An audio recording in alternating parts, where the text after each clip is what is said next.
started. So good evening. I am Leslie Lodmell. I'm the 4-H educator here in Lawrence County, and I'll let my coworker Heather introduce herself. Great. Thanks, Leslie. I'm Heather Von Dilligan, and I'm 4-H educator, county extension director here in Jackson County. So I see at least one person from Jackson County on the call. Yeah, so we're really excited to have you with us this evening. We're going to be chatting about how 4-H meetings can be fun. I think sometimes we slip into the mode of kids come to a 4-H meeting and sometimes it's just the adults chatting, or sometimes we're just telling them all the rules and the paperwork they got to fill out. And there's lots of other things that can be done at a meeting to help engage people. We're also at a really critical time when families are coming out of all of this quarantine business and they are trying to figure out where they're going to spend their family time again and what's going to be important to them. So we want to make our 4-H program something that they want to be a part of. And so now is a great time for us to really put some of these tools into use and help our program grow and be even stronger. So we'd like to get started by learning who's here with us tonight. So you can either feel free to unmute or you can drop it in the chat. I'd love to know your name, what county you're from, and what your role is in that county. What do you do with the 4-H program or extension? So I'll give you a second to do that. I'm Charlena Hounts, and I am down in Dearborn County near Cincinnati. Attended a bunch of these. They're really great. And my role is as a club co-leader. So our leader, she's at the county meeting tonight with our extension agent, and then I'm on this one, and we will share all the stuff that we find. And we had a really great one last month with the community service, and we actually took that back and used that with our club at our last meeting and did one of the exercises. So excited for what we hear today. Awesome, Charlena. Thanks. I'm glad you found these helpful, and always a good idea to divide and conquer on all this. Okay, it looks like we have a Warwick County 4-H Rabbit Club leader and superintendent, and Melissa from Vanderburgh County is a club leader and the 4-H Council secretary. We've got Amanda Minton, who's from Lawrence County. She's a volunteer and a sheep committee member. And then Vera is a club leader for Cortland Crushers from Jackson County, and she just recently joined the 4-H Council. So anyone else that I have missed so far that wants to introduce themselves? I think that looks like everybody. Okay, thanks, awesome. Leslie. Yeah, so I'd like for you to go ahead. One other introduction activity to help you find some of the tools within Zoom that we're going to use tonight. If you will go up to, and my screen looks a little different because I'm sharing now, but down at the bottom of your screen, there should be a button that says reactions. And if you click on that, and then Heather, correct me if I'm wrong, I think it's more reactions. You should get a whole list of all the emojis ever created. And if you want to pick one that you think explains how you're feeling tonight or today, we would love to see your day in an emoji.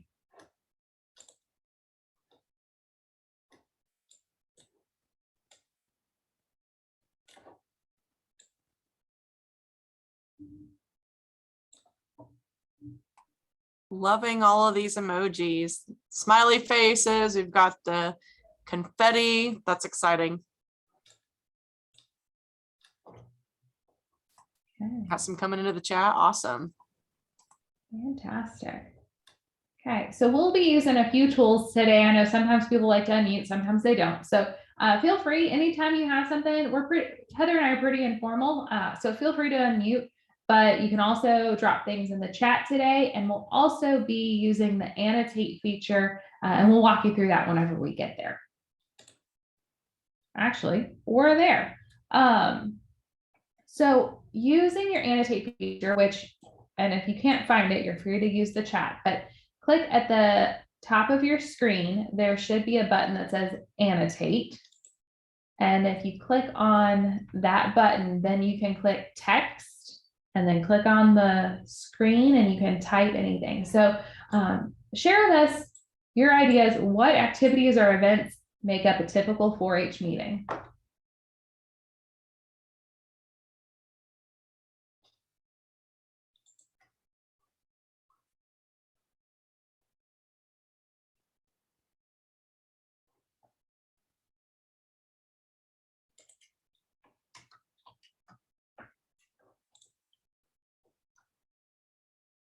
Oh yeah, what would be a 4-H club meeting without snacks?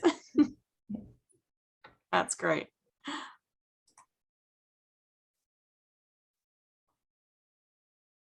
Oh, I just saw your note, Vera.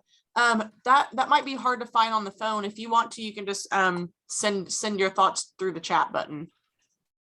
I don't think I've ever used Annotate on the phone, but I'm gonna check that out real quick and see if I can find that. I have, but I cannot remember where it is. But yeah, if you drop things in the chat, I'll get them put on the screen too.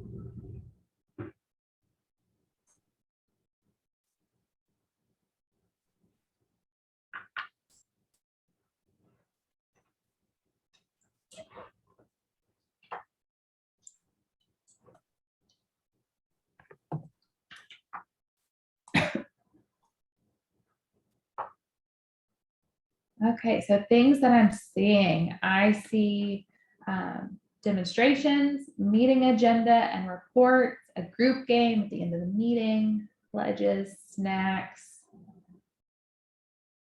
And somebody did a fantastic job drawing the word pledge. I cannot draw on this to save my life. So yeah, great stuff. You're absolutely right that these are the components, some of the components of a meeting, but we'll go through today and talk about some other ones that can also help and talk about the breakdown of these. So I'm going to go ahead and I don't see anything else. Oh, working on a service project, also a great one. So I'm going to go ahead and clear all of these drawings.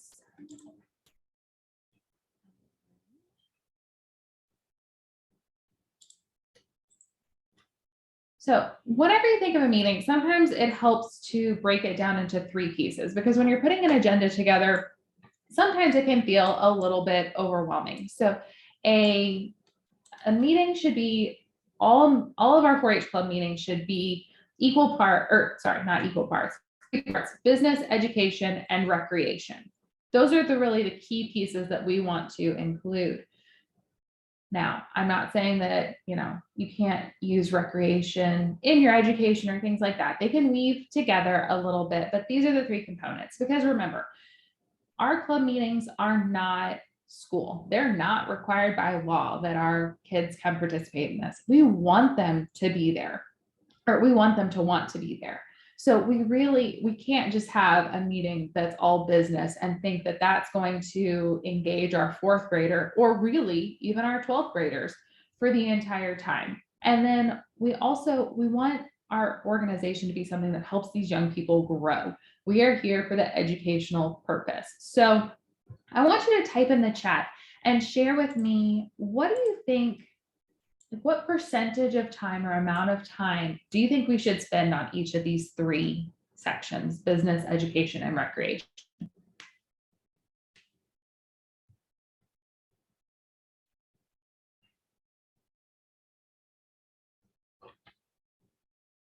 So drop your thoughts in the chat.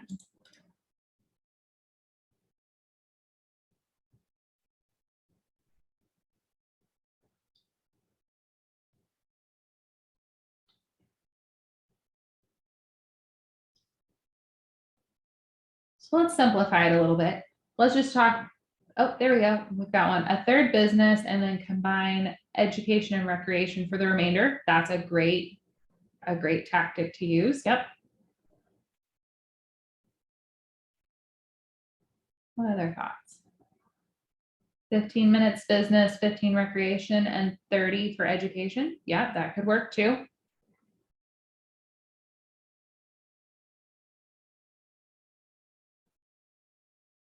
So some use 25% business, 25% recreation, and 50% education. And then it depends on the time of the year.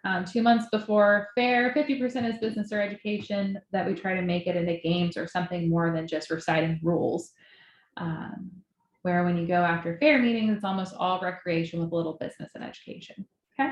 So I think you all really are getting, you already know the idea behind it. I think a lot of times when you sit down though and put together an agenda, it's very easy to load up on all that business stuff, but you all know it. You all get that whenever you put this together, it should really be, you know, a third or less should be that business meeting, and the bulk of that meeting should be that education. And if you can pull that recreation and make that part fun too, then absolutely. So really strive to stick to some of the stuff.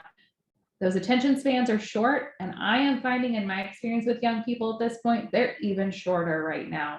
So that business part, it's hard to keep their attention. So we'll go ahead and move into breaking down each of these different parts. Awesome. Thanks, Leslie. Yeah. And based on everybody's responses, everybody's right on the right track. So that's awesome to hear. So our business meeting should consume about 15 to 20 minutes of our total meeting time. And so during this time, members can learn how to express themselves in a group. Listening to viewpoints of others. You know, this is a lot of when our parliamentary procedure and that kind of stuff is going to be happening as we're making decisions and problem solving. And that leads right into voting to reach decisions and abiding by that majority. I know this is a conversation I have with a lot of my groups is, you know, you might not agree with the decision that was made, but by being part of the group and using parliamentary procedure, we speak for what the group says if, you know, the majority makes that decision. So that's a really good lesson for youth to learn, you know, when they're in 4-H, because it's only going to help their future when they are, you know, part of a board in the community. I don't know if you guys have ever seen, but I've seen a few memes that said, you know, you can tell who was in 4-H at a board meeting just by how they conduct themselves and run the meetings. So how great is that we get to teach kids parliamentary procedure at such a young age. Working together. This is there might be problems that they need to solve. And so this is a great time for youth to work together to solve some of those problems and maybe to establish committees. It's also a time where they can develop leadership skills as well. So the 4-H adult leaders and the club officer team should share the responsibility for this part of the meeting. I was actually just I just had a meeting right before I hopped on this call. I have my rabbit club's going through a bit of a transition. We have some leaders stepping away, but I have 2 new leaders coming up. And so we were just having a transition meeting. And so that was something I was talking to them about, is how, you know, right at the beginning, yeah, you guys might be the ones kind of leading the meeting, but we really want to get to the point where it's the kids up in front leading the meetings with the, you know, obviously the assistance from adults. So that's just something to keep in mind for that business part, is what, you know, having the kids, once you elect officers, really running the meetings. So we'll go ahead and move on to the next slide then. So what can be included in this section? And I saw a lot of this when you were annotating on the screen or sharing in the chat. A lot of this was listed. So this is when, you know, you're going to have your president call the meeting to order. You're going to have, you know, your flags and do the pledges. This can be when you do roll call and attendance. You know, we have resources for if you know, I remember when I was in 4-H, we were just talking about that with my rabbit club leaders. It's October, say your favorite Halloween candy, just to make it a little fun for the kids, and that helps them get to know each other and each other's interests as well. So roll call will be part of that business part. Secretary's report or reading in the minutes, making sure your treasurer is giving your report. If you have any committees, they're reporting during that time.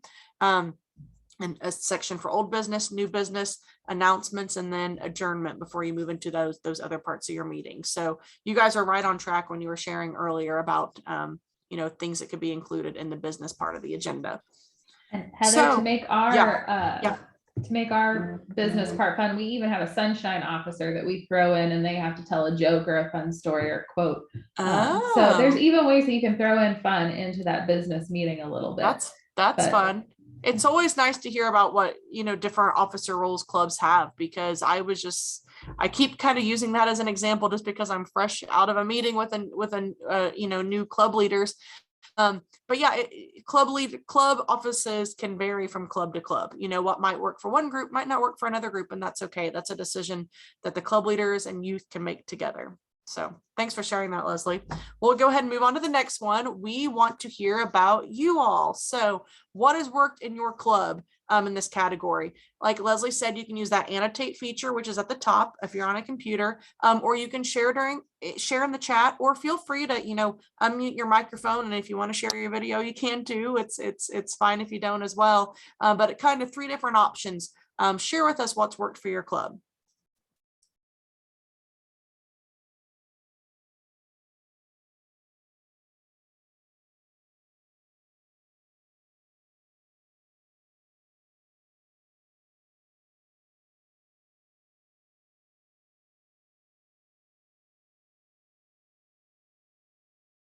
Yeah, and I just saw something in the chat come through. Helpful resources on the county's Purdue Extension page for what each officer is responsible for and how they can carry out their role. Yeah, if you need officer resources, definitely reach out to the Extension office. You said, however, it's difficult to get officers to bring their secretary notes or reports. Yeah, that's something that, you know, it takes a little bit of time, but helping to instill that responsibility in whoever the secretary is. That's really good. Let's see. I see having other officer reports, so an intro into some leadership that helps them grow to future leadership. Safety officer teachable moments. Okay. Awesome. So kind of like Leslie said, just incorporating those, you know, we're still incorporating that education or some kind of fun aspect into the business part of the meeting.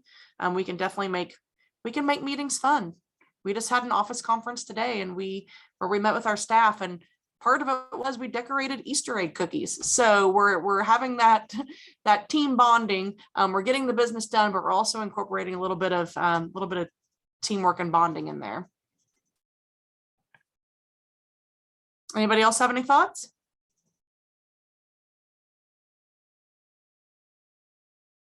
Oh, there's a list of fun ways to do roll call. One other thing I was going to share, Leslie was very instrumental in me helping to produce a club leader guide for my club leaders. So I know I pulled a lot of resources from Leslie. I know she has a guide like this. But I have this well, you probably can't see it because I have a background up, but it's a club leader guide. And so in that, that's where I have all the different officer roles listed out. And I have that, there's a list of roll call ideas.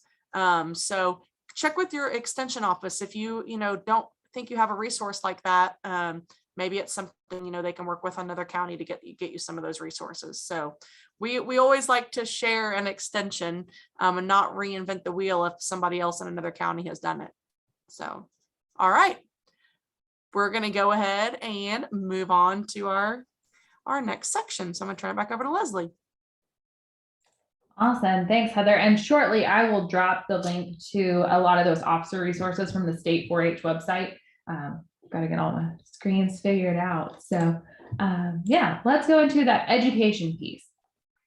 This is why we're here. This is where we really make a difference in these young people's lives. So the reason we do the education is they experience new project ideas. Maybe they didn't even know we did project XYZ and they see it at a club meeting and now it is their passion and it's their career someday. You never know how much of a impact it can have. Or maybe they find something and they're like, that's a cool craft. That's stress relief. That's helping my mental health these days. I mean, they're not going to probably make those connections, but helping them experience new things can make some big meaningful changes for them. They also gain knowledge through hands-on learning. Our mission statement with Indiana 4-H includes educational hands-on experiences because we think people learn better when they engage their hands, and we'll go into that more later too. And then exhibiting or demonstrating what they've learned. If they're the ones giving the demonstration, they're learning just as much, if not more, than those young people that are listening to their demonstration, because the act of actually going through that process, creating their presentation, and then doing it, life skills, cha-ching, cha-ching, cha-ching, cha-ching, they just keep adding up.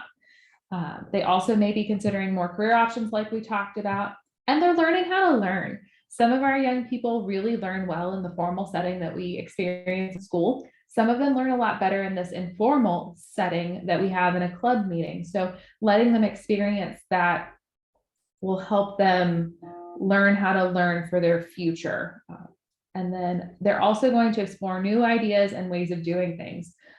It's just like that peanut butter and jelly mentality, like at home, if they have seen forever, oh, you get out a piece of bread, you put peanut butter on one slice, you put jelly on another, you put them together, and that's a peanut butter and jelly sandwich. Well, maybe they go to 4-H club meeting and they see, oh, they put a bread slice, layer of peanut butter, layer of jelly, and then another bread slice. That's a whole new way to do things in life. So just learning that you don't have to do something the same way because that's the only way you've seen it. So that can be a lot of value too. There are so many components, and we could go on and on about the benefits of the education that we can give them.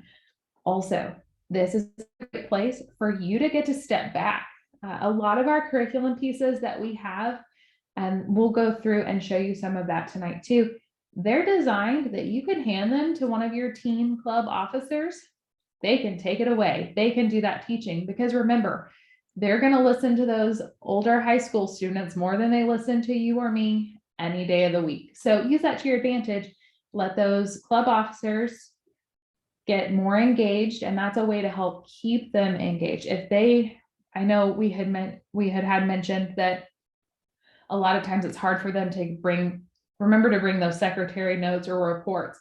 Well, this is a place that you can give them some more responsibility, and there's a little more on the line with that meeting of, oh, I didn't prepare that, than just the secretary's minutes. Because sometimes it's easy for us to blip over those, they didn't happen. But if we don't have the whole education piece, they've got a little more skin in the game with that. So it teaches them a little more responsibility too. I'm not saying that you should say, hey, you get to plan all these meetings. They still need your help, your guidance, but maybe a little sit down ahead of the meeting, but it's still a place that you can put them front and center to lead the way. So things that we can consider included in that section. Demonstrations, like we talked about before, I think it's pretty traditional in a lot of clubs to have at least one demonstration at each meeting, or each member is expected to do one demonstration through the year. So that's pretty classic 4-H. Some clubs have gotten away from that. I know my junior leader club doesn't do that, but sometimes it's cool to bring that kind of thing back. You could have guest speakers come, service learning projects. And I know we talk about community service a lot. I like to spin it on service learning and go a little deeper with those. You could go on an educational tour. Don't think about a club meeting just having to happen at the same old place every time. Find a new place to go and meet. I know Heather's Jackson County junior leaders, I'm pretty sure they go to a different location every month, a different community organization, and they get to learn about those places too. So think about a field trip. My cat club goes to a vet's office each year. You can also do science experiments, mental health lessons, the list goes on, and we'll show you again a whole bunch of resources that can help you pull some ideas. So share with us using the annotate feature again, or in the chat, what kinds of education tools have you used in your club meetings that have worked really well?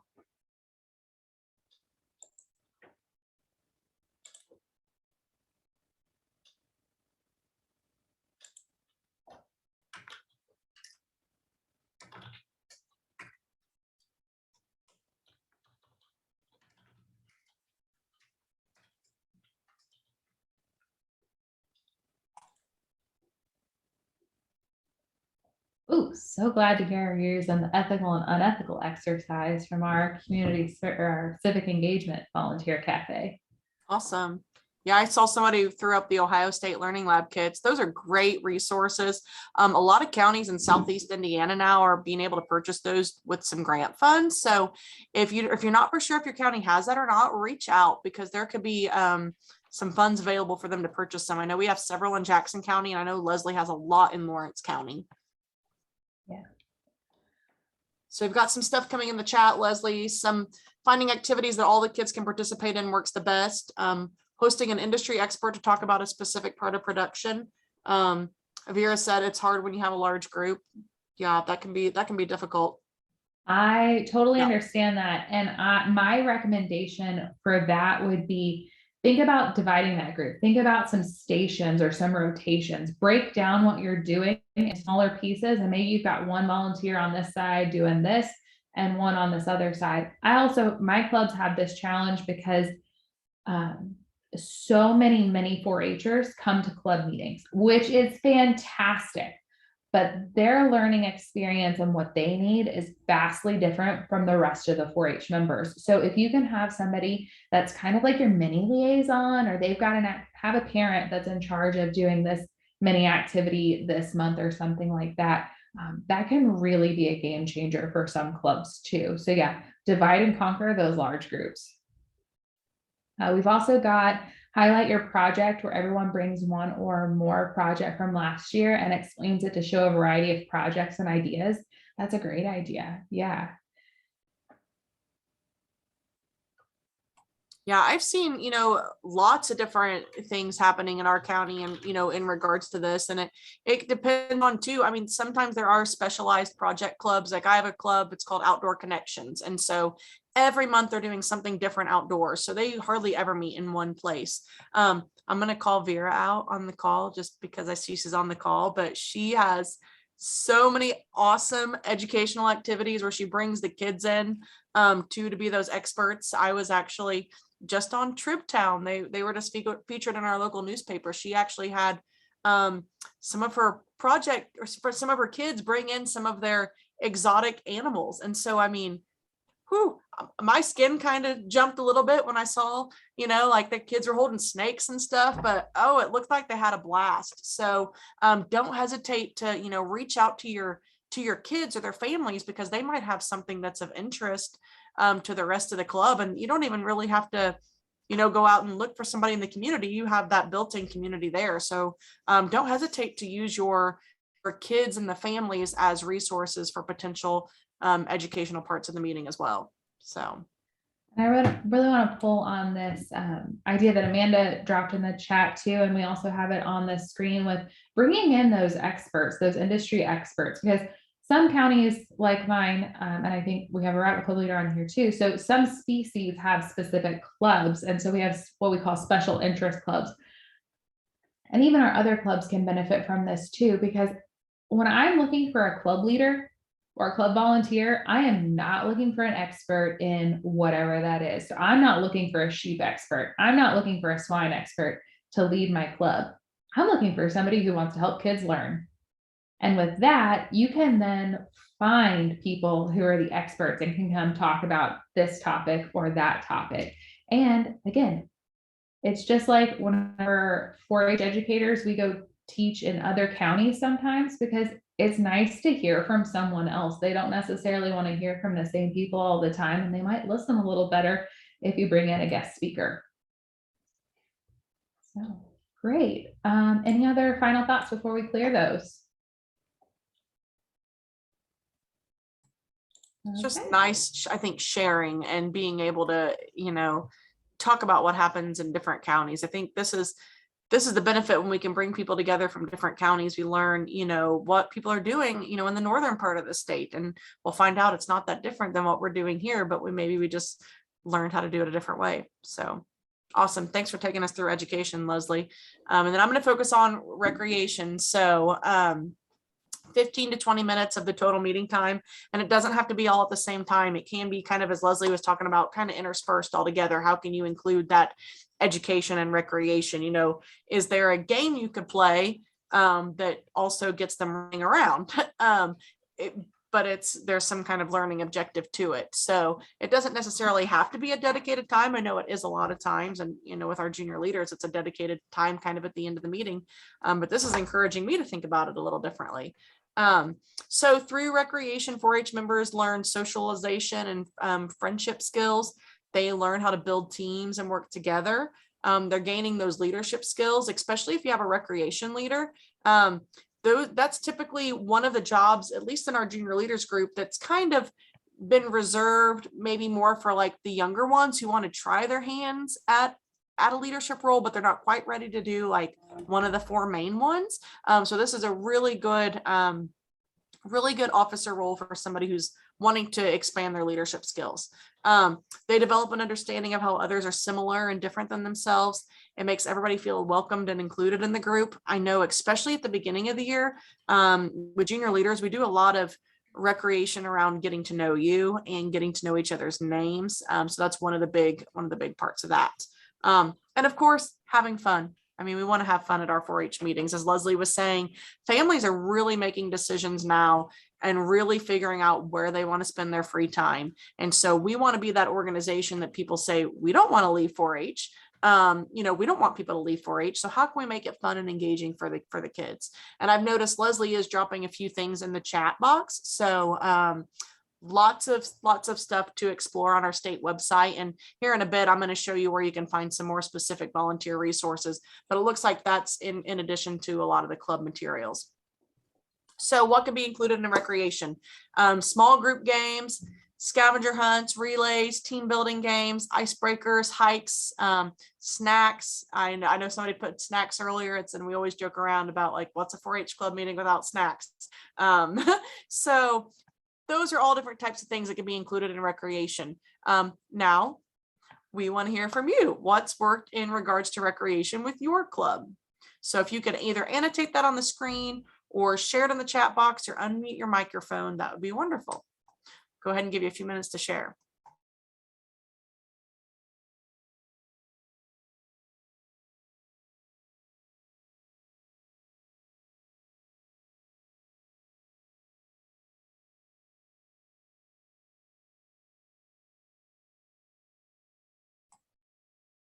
I know a couple years ago, and I actually have my ag and natural resources educator coming to visit one of our 4-H clubs for a new program we started in Jackson County.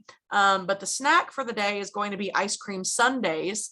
But it's not that he's just going to go there and we're all going to have ice cream sundaes. That's not why my ag educator is visiting the group. We're working on an aeroponic grow tower project with a group of youth. And so he's going to do a lesson on how every part of your sundae actually would not be possible without a pollinator. So that's kind of an example of how you can incorporate snacks, recreation along with that education. So they learn about how every part of the sundae was made possible because of a pollinator. So that's kind of what we're talking about, combining some of that education, recreation.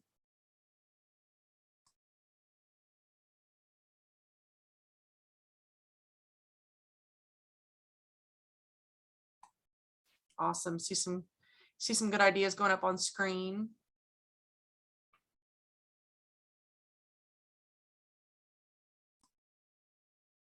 I'm curious, what is dumb dice? That was mine. I thought it was. I thought I saw you typing. Yeah, dumb dice is just a silly game where they will roll.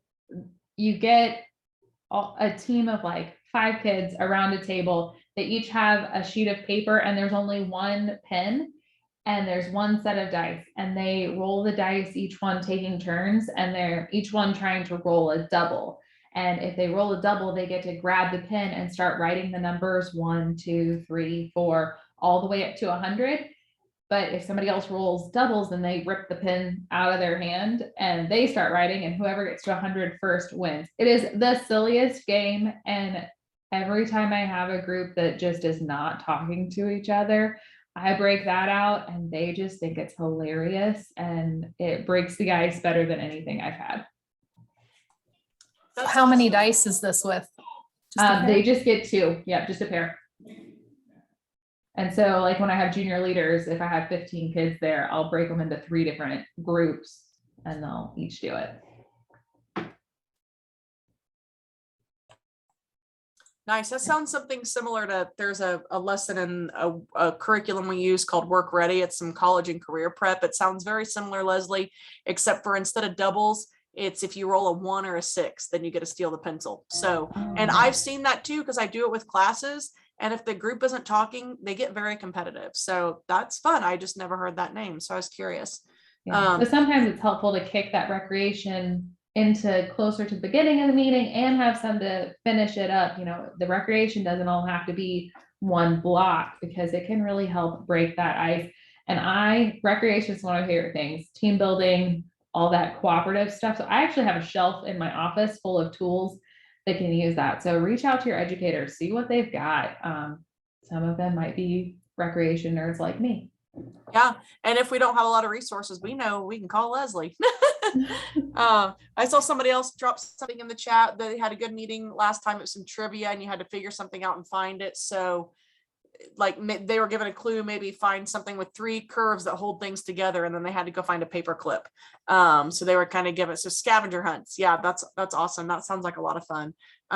Anything to get the kids engaged. They want to have fun. Like Leslie said, they're not in school. They go to 4-H to have fun, meet new friends. And so, you know, we as leaders we play a huge part in that. So thank you all for sharing. We'll go ahead and move on to our next slide. So this, yeah, kind of talks about, you know, listening versus active participation. So I just drew a few pictures from a few activities with our junior leaders to just kind of show that learning in action, which we know what happens in every county. We could have pulled pictures from Lawrence County, Vanderburgh County, Dearborn County. I feel like I'm forgetting somebody. County. We could have pulled these from any of your counties because we know this is happening. But just kind of as a reminder, listening versus active participation, we actually only remember 10% of what we read. We remember 20% of what we hear, 30% of what we see, 50% of what we see and hear, 70% of what we see, hear, and discuss.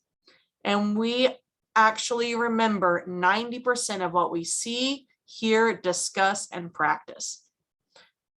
So, wow, if we're just, you know, at a meeting, we say, here, kids, read this, you know, like the newsletter or something, you know, they're only going to read 10% of that. But how can we, if we are wanting to, you know, it is important to go through those announcements. Can we do some kind of scavenger hunt in the newsletter?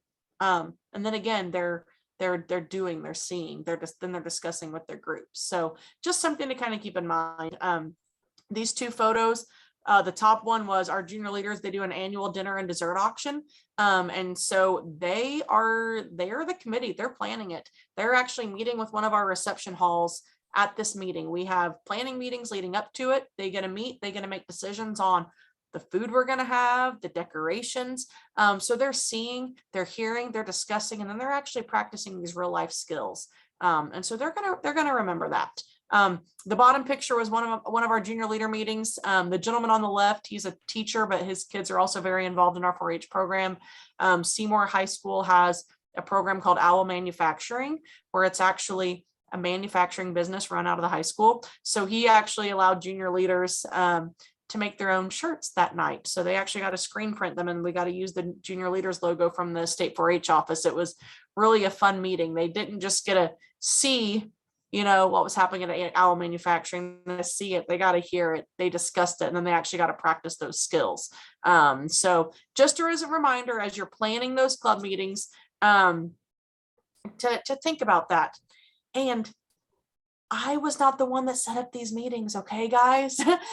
It's not me. It doesn't have to be you all as leaders. I have chairpersons for every meeting, and these kids are capable of so much when we give them that freedom to plan those meetings. I had a chairperson who set that up. It was kind of easy because Jeremy's son was the chairperson of that meeting. He's like, oh yeah, I know my dad will do this. But they have connections in the community that we might not. So just to let you know, it doesn't have to be overwhelming. You have people that want to give youth these experiences. So just kind of something to think about. Go ahead, Leslie. Yeah. And also, this is the reason why we have the requirement of you have to have at least 6 meetings per year. That requirement doesn't just exist because the fun of it and we need another requirement to meet. It's because in order for youth to really understand and start to grasp something, they've got to spend, research shows us, they've got to spend at least 6 hours with it. So that's why Spark Clubs are based on that 6-hour mark. That's why your club meetings are at least 6 meetings per year. Because we want that repetition. We want them exposed to this stuff over and over and really getting into it to grasp a lot more of it. Awesome. Yeah. Thanks, Leslie, for bringing that up. So we're going to watch a short little video, and then Leslie's going to kind of take you to how we can apply this to at home. So kind of thinking about our meetings as, imagine you're the chocolate makers. So making those meetings fun. So let's just watch a short video on how chocolate is made and pay attention to this gentleman and just the time and thought he puts into making his chocolate for this company. I'm Nate Hodge, the head chocolate maker and co-founder of Rocca Chocolate, and we're at our chocolate factory in Red Hook, Brooklyn.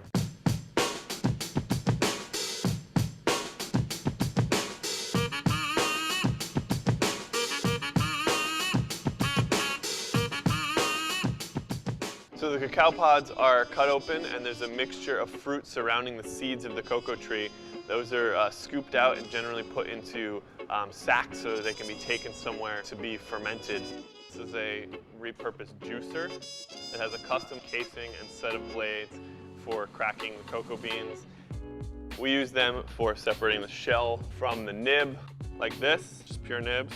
And what we want to do is start to refine this so that we can turn it into gooey, shiny, rich chocolate.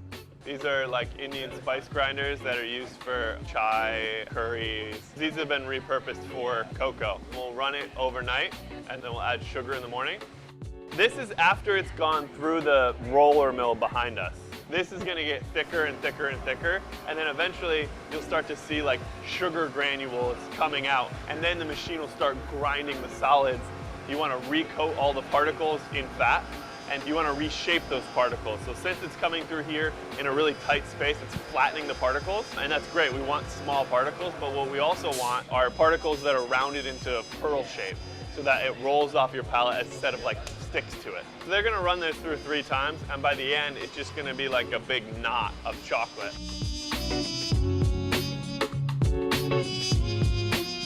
So after the chocolate has been massaged and aerated, then we're gonna do this, which is the process of tempering the chocolate. So it's aligning the polymorphic crystals in the fats and the solids so that they all harden at the same temperature. Cocoa bean is roughly 50% cocoa powder, 50% cocoa butter. Because we have 50% essentially a pure fat, we like to play with that fat. Hector's steeping chanterelles in cocoa butter. In the holding tank, we'll add a lot of the other flavoring, deep herbs or teas. We really want that like incredibly silky texture, and being able to flavor the butter and then add that back in, it doesn't affect the texture.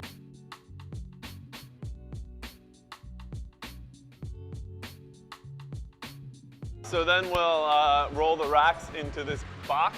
Humidity and chocolate don't mix, so it goes in there at like a dry 55 degrees for the chocolate bars to set perfectly. Rolled out, stacked up over here, put into these white bins. And then this is our wrapping machine. We're doing like 1,600 to 2,000 bars a day.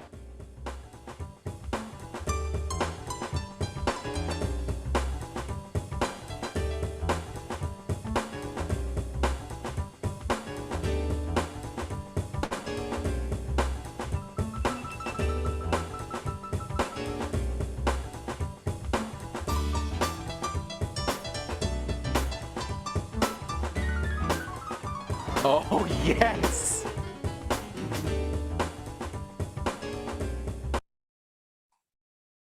I don't know about you guys, but I want to hop on their website and get some of that chocolate delivered to Jackson County. So if we were in person, we would be doing a chocolate tasting with you.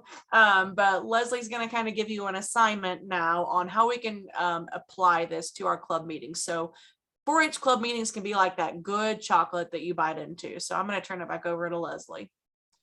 Yeah, so I want to hear it after reading or listening to that video. Why do you think we're connecting chocolate and club meetings? How do you think that connects? Feel free to drop it in the chat or unmute.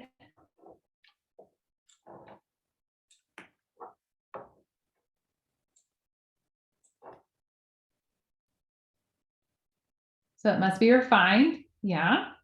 Sometimes trial and error really does a lot for the quality of our club meetings, for sure.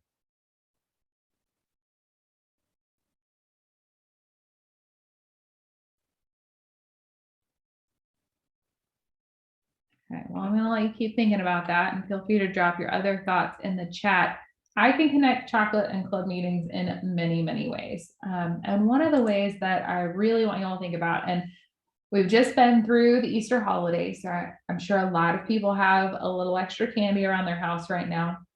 But if you can try and find one of those Easter eggs, those waxy little chocolate Easter eggs, and then find a different quality of chocolate, like a piece of Godiva or Ghirardelli, or even Hershey's will be a little different than those little waxy Easter eggs. But if you think about those two, I would love to take you through the tasting of those two. But here's some information on how to taste that chocolate whenever you're at home.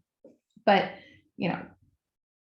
observe the chocolate, smell it, feel it, break off a piece, feel how it snaps or doesn't snap, rub it, then put it in your mouth, feel how it tastes, feel the texture, feel all of that, and feel how it feels in your mouth after you're done. So the quality is going to be vastly different. I can promise you that your experience between a cheap piece of candy and a more refined piece of candy, that they're in the video, they're refining their chocolate 3 times. Some of these other ones are not going into that much depth and detail. So the amount of effort and time that you put into it, it changes it and it changes your experience. So the more effort that you put into planning some of these club meetings and just, looking for those other resources is going to change the quality of your meeting, just like the quality of chocolate can change. And therefore, when you have a higher quality chocolate or high quality club meeting, you're going to walk away much more satisfied from that experience than you would with a lower quality product. So think about that when you're doing club meetings. We want those really nice pieces of chocolate that really stick with our young people. Thanks, Leslie. Does anybody have any thoughts about that? Who has some chocolate they can go do that experiment with now?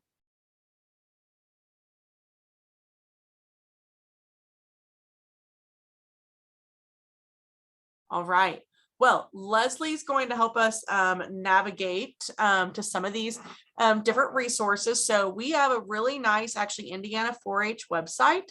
So Leslie's taken us to the homepage. So if you are looking for some resources, click up on volunteer.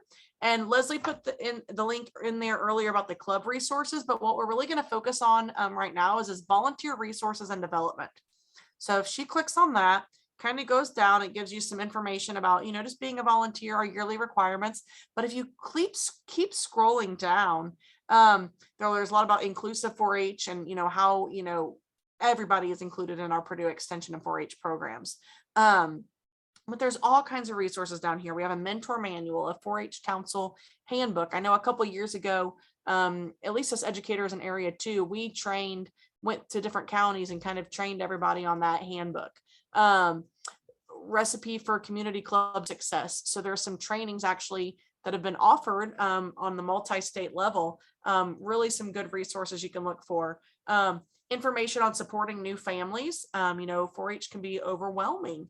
And so what are some of those different resources? Resources for these specific to 4-H program areas and projects. These are really nice because there are grab and go lesson plans that you could do. If you're like, man, I don't really know what to do with this club meeting, go here. Let's just click on animal science, for example, Leslie. So animal science volunteer resources. There's some general resources. And so there's information from some livestock trainings we've done in the past. If you click on citizenship, so what are some, you want to explore citizenship in your livestock club meeting? Well, here's some information and some things you can download to explore this with youth. There's a lot on science. Leslie, would you mind going back a couple slides to the science? So I know, for example, like I was on the state science team, and so I had a whole makerspace lesson that I've done. I don't see it up there right. Well, I think because it wasn't under livestock. But could you go back just one more? Yeah. Because I know there's some there's some specific lesson plans. If you click on science, there's all kinds of stuff like, so makerspace, this is just the one I'm most familiar with. So these are lesson plans I wrote and they put up here on the website. And so these are things you can do with just like very few resources, or maybe some things that your extension office has on hand. So this was just an experiment about the Great Boat Float and talking about floating and having kids work together to design something that's actually going to float on water. So if you are stuck on where to look for some of those educational resources, the State 4-H website is a great place to look. And then if Leslie goes back, this is this national 4-H. It's called 4-H at Home. So at the beginning of the pandemic, they kind of asked Extension nationwide, hey, what are you guys doing to reach your youth? And so states from all over sent in lesson plans. And so this is a really, really good website that you can, really there's a variety of topics. And you can sort by grade, you can sort by topics. So if you're like, oh, I want to do something about engineering at this club meeting, if you go click on engineering and filter it, a list of activities is going to come up. So if Leslie clicks on, let's say, for example, learn to love Heartland Bees, click on that view activities. There's all different kinds of activities, and then lesson plans again that are already written for you. Grab and go. It will usually give you kind of like a list of supplies you need to accomplish that. And then you're ready to go for your club meeting. So we just kind of wanted to show you all some resources. You don't have to start from scratch. You don't have to do it all on your own. A lot of resources have been created. One of my favorite websites is called Shop 4-H. Put a thumbs up in the chat if you've heard about Shop 4-H before. Or let me know in the chat box. Okay, so if you haven't, this is really an awesome resource where you can find a lot of club supplies, again, to support the business parts of the meeting, but also the recreation and the education part. There's a lot of curriculum on there. So I know we've actually ordered quite a bit off of here to support some programs in our county. So don't hesitate to visit Shop 4-H. And well, like for example, this big book of 4-H clover bud activities. So we don't call them clover buds in Indiana, we call them mini 4-H. So that was a book I ordered a few years ago because I had a club startup called the Mighty Minis 4-H Club. Okay, so I ordered that for my club leaders. Those club leaders have since moved on, which is okay, but now I have a program assistant, and one of her biggest roles is to provide leadership to mini 4-H. So the day before she started, I made sure I had that book on her desk. So great activities for little ones there. And there's all different kinds of age groups. So don't hesitate to play around on that website. I love it. It's one of my favorite places. Other 4-H leaders, talk to others in your community. We have a vast network in our community. Reach out to other counties as well. Don't forget about, obviously the extension officer, 4-H educator. And if we can't find the answers, we will find somebody who does, and we will get you the resources that you need. Online. So cooperative extension is in every single state in the United States. So we pull a lot of information from other land grant universities, and we give that out to our club leaders all the time. So don't hesitate to look for extension resources nationwide. Different community organizations. I know a lot of you have talked about bringing in, those experts. Those are great people to reach out to as you're planning meetings, and libraries, obviously. And I've seen a lot lately, they're not just checking out books anymore. They're checking out technology and all kinds of different stuff. So don't hesitate, or don't forget about your local library as a potential source. So, all right, lots of resources to plan meetings. So Leslie said, I like to Google extension plus the topic she's looking for, or 4-H plus the topic. And so then you'll know in your search results, you're getting something that's coming, from a research-based university. We want to make sure that we're sharing that latest and greatest research that's coming out of the universities with our kids. So just a final time for sharing. What are some other activities or ideas that have been a big success for your 4-H clubs? You can go ahead and annotate that, or unmute your microphone, or share in the chat box. But we want to hear just one other thing. Maybe as we were talking tonight, you're like, oh yeah, I forgot I did that. One last final time to share those thoughts with others.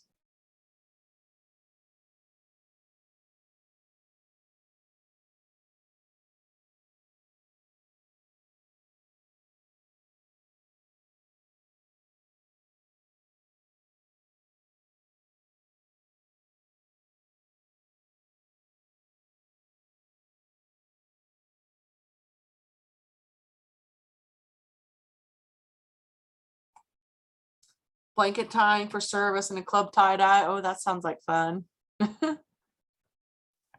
Vera, I think your club did some tie-dyeing too at the beginning of the year, right?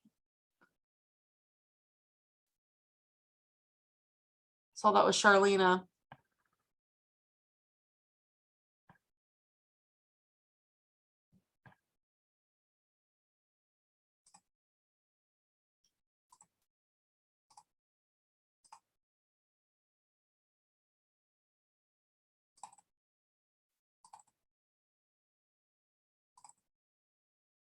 I think I saw one other thing come in through the chat. Yep, tie-dye last year, it was a mess, but we got it done. Right? Aren't all the fun things a mess? Awesome. A downtown scavenger hunt or on the fairgrounds. Awesome. Great. Well, so Leslie and I have our contact information to share. If you have any questions or want any resources, both of our emails are down there. So don't hesitate to reach out to either of us anytime you have a question. Yeah, I see somebody else just shared in the chat. Vera did some chemistry lab experiments, so did some fun experiments with the kids. That's awesome. Yeah, and you're gonna, there's gonna be times where, kids might be super into one activity and, another group, it might not have been their thing, but maybe the thing you do the next month really piques their interest. And so, that's something to keep in mind is we're just exposing youth to all kinds of different experiences that could spark a potential, career path or a path that they're going to study. So it is good to expose them to things that you think they might not be interested in, because they never really know until they have that experience with it. And 4-H is a great place to have new experiences. Oh, a Jeopardy template. Yeah, that'd be fun to play Jeopardy, play games. That's awesome. So lots of great ideas. We thank you guys for what you do. Being 4-H club leaders, we know it's a big time commitment. And we would not have the reach we do in our communities without you serving as volunteers. So we just appreciate everything that you do and the fact that, you're taking time. You're taking time tonight to be here and learn more and then take that back and share with others is awesome. I did have Charlena said something curious. What other what other games are on your shelf? What other types of games do you have? Yeah, so I have some things that are just over there. I have a flying pig, a green flying pig, because some people use rubber chicken, but I have like tools like that can be adapted to lots of things. I have some ricochet balls. I also have a thumb ball to help with debriefing activities. I have just a stack of red plastic solo cups, because you can always do that several different cup stacking games. I have Post-its over there because you can use Post-its for so many activities. I've got playing cards. I've got Training Wheels is an online like team building distributor, and they've got some cool 4-H specific debrief tools and also some icebreaker cards that I use. I've also got prompts for what I call the big question. And that's just an activity where you give each member, I just have a stack of questions, and you give each member a different question, and they find a partner, they read their partner their question, they each answer it, the other partner reads their question, they each answer it, they switch questions, and then they go up and try and find a new partner, and they just mingle and talk about all these random questions. So that's there. I've got several different team building books also. Some are not on my shelf right now because I'm planning some activities for team building coming up, but I actually found a really nice one that's relatively new. It's called Connection Without Contact. It's actually designed for our COVID world of how to do some team building without people touching each other, or to do it in the safest way. And even though we're not at that stage anymore where the connection without contact is important, I have found that book to be just really handy, and I really like their ideas, and it's kind of grab and go, minimal supplies. So I think that book is going to continue to remain handy for me. I could go on and on for a really long time. I even just have like relay race cards and all kinds of stuff. My raccoon circles are there. a stack of pipe cleaners and some Play-Doh so they can do different types of art with mediums that nobody's good at art with. So it kind of puts everybody on the same level playing field. Really, I could go on forever about what all I have. Does that help answer the question a little bit, Charlena?